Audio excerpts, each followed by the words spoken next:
Okay, you're in Microsoft Excel and you've got a list of text URLs and you want to convert all of them so they become active hyperlinks.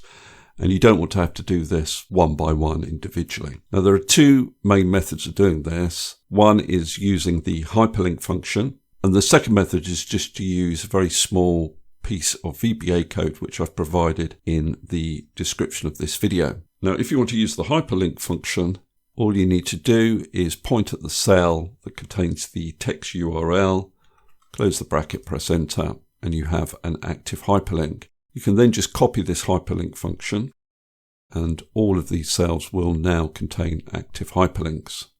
Now, unfortunately, you can't copy and paste values,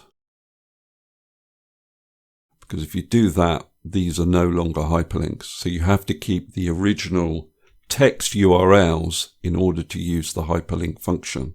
So if you don't want that, then the second method is to use a VBA macro. Now, to do that is very easy. All you need to do is copy the code that I provided in the description of this video.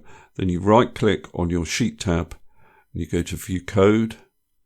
Then you want to go to insert module and then paste that code into this code screen here. Now notice I've called it MakeLink. You then close the Visual Basic Editor, select your cells that contain your text URLs, use the shortcut key Alt F8 on your keyboard, select MakeLink from the macro dialog box, click on Run, and all of your text URLs are now active hyperlinks.